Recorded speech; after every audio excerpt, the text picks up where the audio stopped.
O capítulo começa e eles finalmente chegam numa cidadezinha costeira. E aqui, incrivelmente, estava todo mundo bem. O padre e o Harry discutiam sobre aquele plano do barco. Só que tinha a opção de irem na furtividade ou então tocarem a campainha. O padre não entendia muito bem essa segunda opção e ele explicava, atirar, né? Porque obviamente os infectados estarão vulneráveis. Meia dúzia de gente pelada correndo na sua frente, pô, fichinha.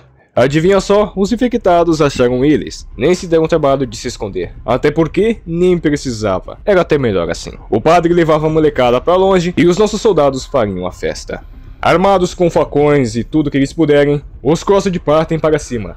E os soldados com a mira pronta disparam sem pensar. Finalmente, respeitando a lógica, dezenas de Crosseds eram abatidos em pouquíssimo tempo. E não preciso me alongar, os Crossed tomam um couro.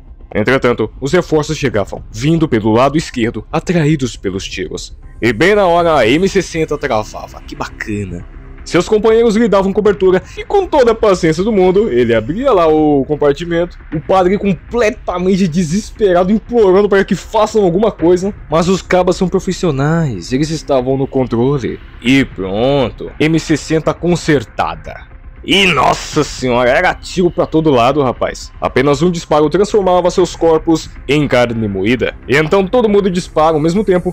E já era, tudo que restava era uma pilha de Crossed sem vida. Depois que estava tudo tranquilo, Harry dizia que agora iriam atirar nos feridos. Depois disso, esperar algumas horas para saber se alguns Crosseds na região ouviram. E aí sim eles avançam. Estratégia muito inteligente e realmente eficaz. E pronto, agora eles eram os heróis da garotada. Passado algumas horas, e eles finalmente chegavam no barco.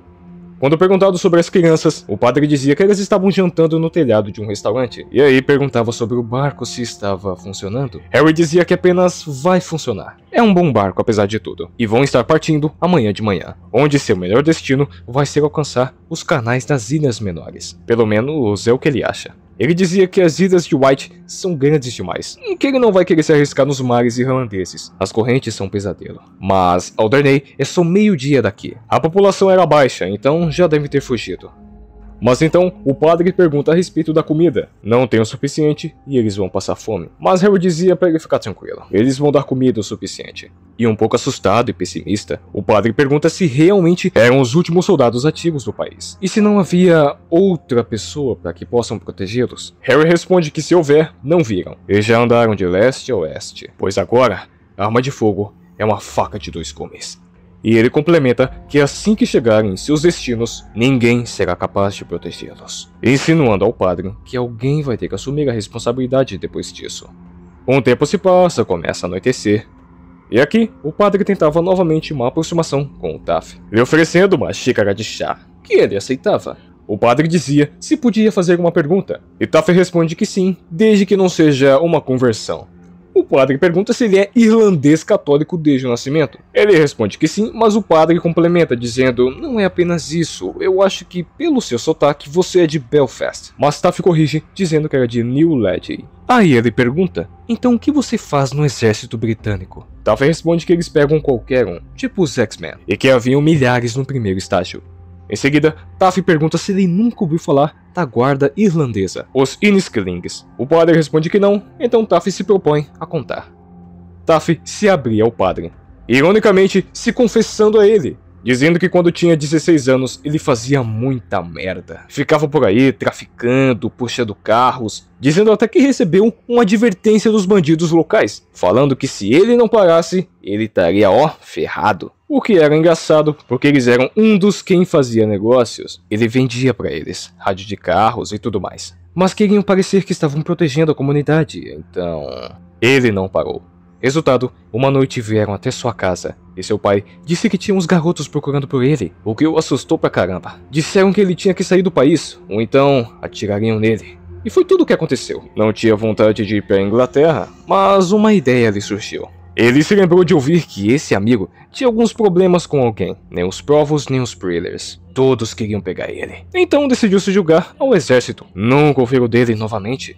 Então ele não sabe, sempre foi história. E sua mãe chorou muito. E seu pai lhe deu todo o seu dinheiro, dizendo que ele tinha que ir. E foi assim que ele se alistou.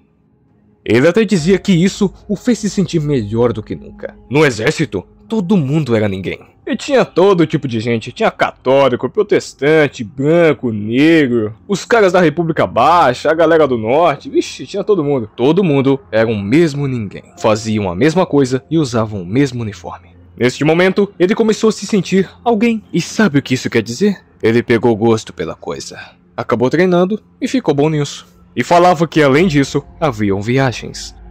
Mais detalhes não nos eram dados porque o orçamento não permite. E agora nosso padre se encontrava com Harry. E quando era recebido por Harry com ironia, o padre dizia: olha, eu não fico por aí tentando converter todo mundo que eu conheço. Ah, mas eu assumo que pela sua aparência você se iludiu mais uma vez, dizia Harry. Mas ele responde que só queria conversar. Amanhã vai colocar as crianças no barco e pilotar até o canal inglês, em direção a uma pequena ilha. Mas ainda não tem certeza do que vão encontrar. Harry conclui que ele estava com medo, ao que o padre confirma. Ainda mais porque teria crianças à sua responsabilidade. E Harry, claro, ele tem que alfinetar a religião do cara.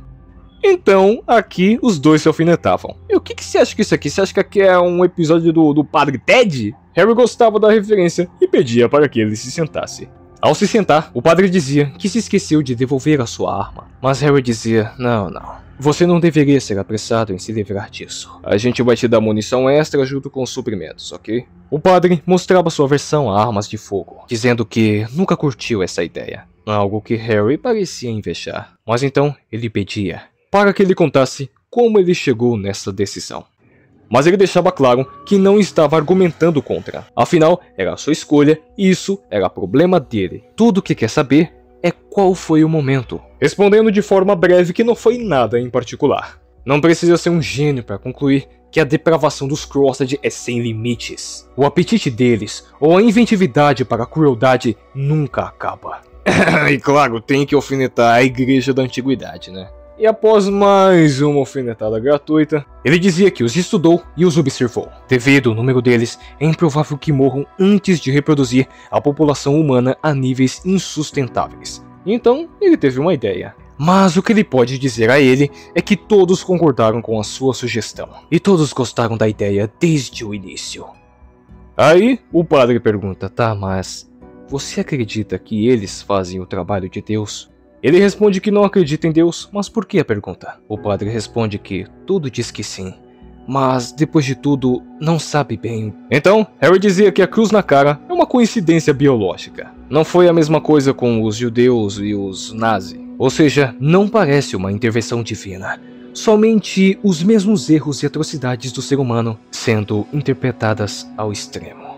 O padre ficava tipo: mano, o quê? Mas o Harry dizia: ei, calma. Ó, se liga. Pega a ideia inicial que quando mais de 3 pessoas se reúnem, começa um excelente trabalho de idiotice coletiva. Considerando que vem sendo feito através dos séculos. O que tem sido condenado, desculpado, encorajado pela sua máfia. De novo isso, cara. Tá, resumo da ópera. Aqui o Garfienes está falando. Tá vendo aqui? A crueldade dos Crossed é exatamente como os cristãos antigos faziam. Tudo que eu vejo aqui é uma devoção cega à violência. Exatamente como eles faziam. Ok, tô vendo que isso aqui é um diálogo meio inútil, é só o Garfienes estacando o pau nos cristãos. E aqui a conversa finaliza com mais uma vez a HQ descendo o cacete nos cristãos e na igreja. Porra, o Garfienes perdeu o tempo de tela só pra falar o quanto que a igreja é uma merda? Caramba, sério? Bom, mas enfim, a cena corta e já era de manhã, e o nosso padre era acordado pelas crianças. As crianças diziam que eles já foram. Deram café da manhã para eles e um deles pediu para que deixasse o padre dormir. Então aqui, o padre finalmente assume a responsabilidade pelas crianças. Mas antes de irem, o padre estava procurando alguma coisa. Então, ele olhava a mesa. Era o seu crucifixo sob uma suástica. Nossa, que baita crítica social. Após o padre receber essa humilhação de novo, a troco de nada, o capítulo se encerrava.